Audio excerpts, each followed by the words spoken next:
we decided on to try this series out, you know, as something. It's a long story how we got into it, but it was more or less that I had gotten dropped from my label from Columbia, and once that happened, I was trying to figure how I could, you know, more or less, you know, move forward without feeling like I had just been abandoned, you know. So the Gospel According to Jazz, Chapter 1, was about doing something positive out of a negative, you know, having been dropped from my label. And God moved, and sure enough, we find ourselves now on Chapter 3, and people anticipated it, you know, which was exciting.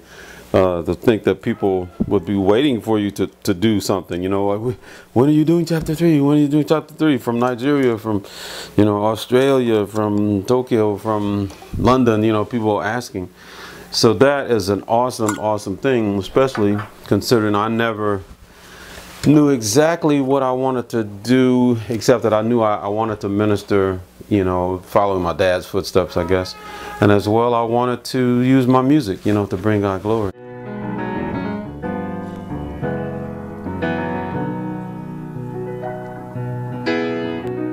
God's been so good. He's been just that good. Oh, God's been so good. He's been just that good.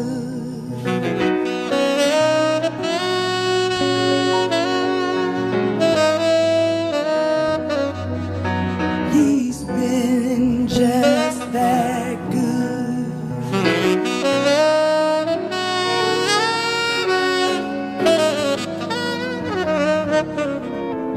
He's been just that good. So this is an incredible thing, even though the Gospel According to Jazz Chapter 3 enters in a marketplace in an incredibly exciting season or epoch in the development of culture, where all these different things are coming together and there's a global reality. But at the same time, there's still a lot of tradition when it comes to the church environment. There's a lot of tradition to break through. So people, you would think that in the 21st century, people would be okay with jazz, you know, but still we find ourselves dealing with that. Like, wait a minute, you know, you bringing jazz in church, you know, well, tell us what this all about, you know. And so we find ourselves a lot of times sharing the vision of what, you know, what God has put on our hearts. But when we're out there playing in the world, which we do a lot of because we feel like this is where God has called us, we don't get so much, you know, like, you know what I mean? Like, well, wait a minute, hold on a second, what are you doing? If anything, every now and then we get a little, you know, a promoter or two who may say, well, we don't really want you sharing your faith, you know, from the stage. Please don't preach, you know, from the stage. And so, if anything, that's the only rejection you may get. So we find ourselves, you know, kind of betwixt and between. So I think that's a good thing. I think God would be pleased with that.